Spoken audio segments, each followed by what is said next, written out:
salvation, il est espérance et la grâce de Dieu. Il est vivant, il est la voix de Dieu, la parole de Dieu est déchée sur la terre. Jésus-Christ est le roi de l'univers qui nous donne la grâce et la vie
célébrer, nous voulons t'adorer, nous voulons te chanter, te rendre toute la gloire. Je veux te louer, je veux te célébrer, tu es toute adoration, pas sauveur des nations. Moi je veux te louer, moi je veux t'adorer, pour tous tes bienfaits. Merci Seigneur.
Nous vivons une époque, les prophéties de la Bible vont s'accomplir. Elles se réalisent.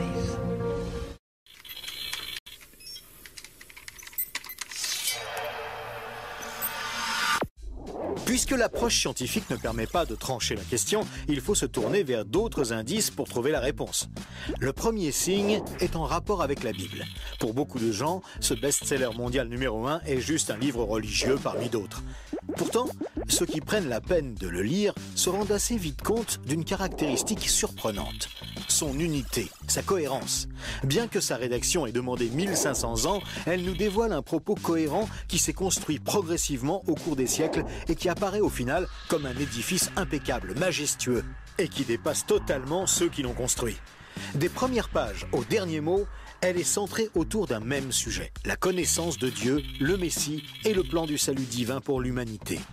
Pour celui qui ne connaît rien à la Bible, cette affirmation peut paraître un peu fumeuse. Pour lui, c'est juste des mots, des concepts abstraits, de la spiritualité, sans rapport avec le monde réel. Mais pour celui qui la lit et cherche un peu, l'évidence devient de plus en plus écrasante que quelqu'un, derrière ce livre, au travers de centaines d'épisodes, de miracles, de prophéties et d'événements surnaturels, quelqu'un a construit un message qui nous est adressé. Par exemple, Moïse expose clairement la base de la relation avec Dieu et annonce la venue du Messie. 5 siècles plus tard, David, parmi d'autres, prophétise les détails de la crucifixion tout en engendrant les ancêtres de Jésus. 300 ans plus tard, c'est l'œuvre monumentale d'Ésaïe qui complète de façon saisissante le portrait du Messie, annonce son sacrifice, sa résurrection et la future restauration mondiale. Et c'est comme cela tout au long des 66 livres de la Bible, avec des centaines de détails et révélations surnaturelles. Et cela pose une vraie question.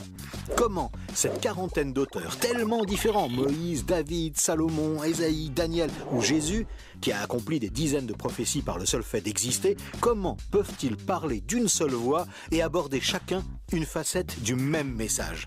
Sans se connaître, ils se confirment mutuellement et construisent le même tableau, un seul tableau immense et qui les dépasse totalement. C'est complètement incompréhensible et impossible à réaliser. Ils ont été chefs d'État, bergers, prophètes ou apôtres. Ils ne se sont jamais connus, ont vécu à des siècles d'écart et sont pourtant en parfaite unité, centrés exactement autour du même sujet. Impossible, n'est-ce pas? Et c'est un cas totalement unique. Ni le Coran, qui ne s'appuie que sur un seul homme, sans antécédent, ni aucune confirmation postérieure, ni les écrits hindous, truffés de récits légendaires, ni aucun texte religieux de l'Antiquité n'a ce caractère unique. La Bible seule comporte cette sorte de filigrane attestant de sa véritable origine. Le second signe est lui aussi au cœur des passions les plus extrêmes. Il s'agit du peuple juif. Étrangement, le simple fait de parler d'Israël déchaîne des réactions quasi irrationnelles.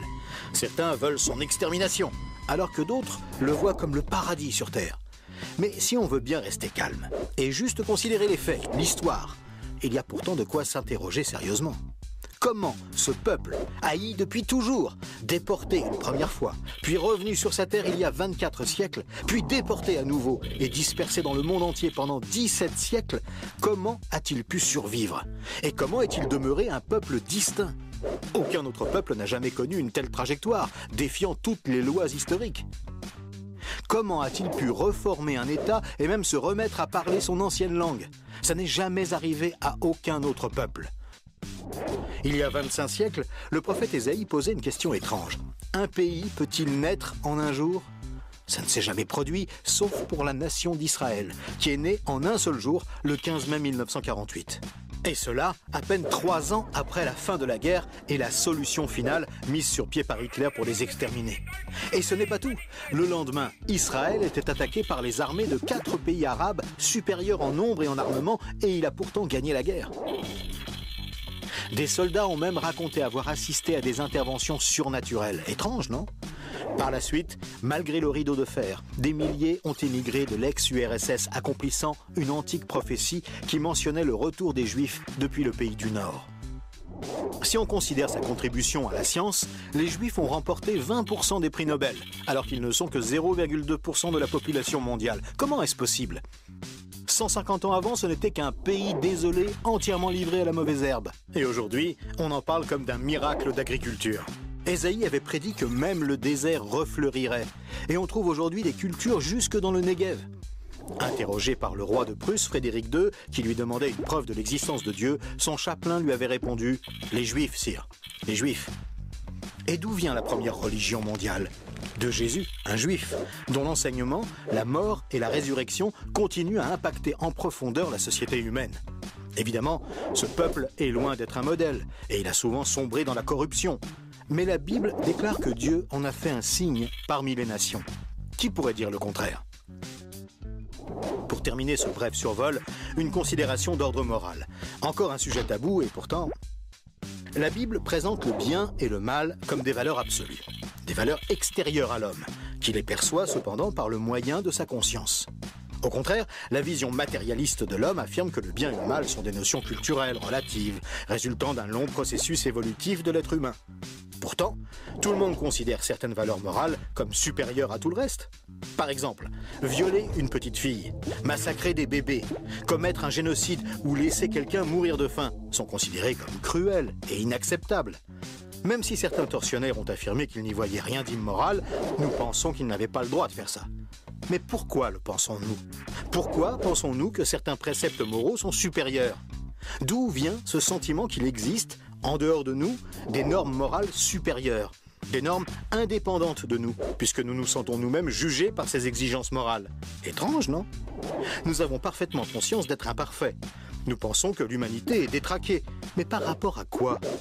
Ce sentiment de culpabilité contredit d'ailleurs la théorie de l'évolution et son hypothétique lutte pour la survie. Et pourquoi l'homme aspire-t-il au merveilleux, au paradis, quelle que soit sa culture? D'où vient ce sentiment intérieur qui fait exactement écho au récit biblique? Cette conscience, issue de nulle part et en parfait accord avec la Bible, constitue encore un autre signe tangible, bien difficile à nier.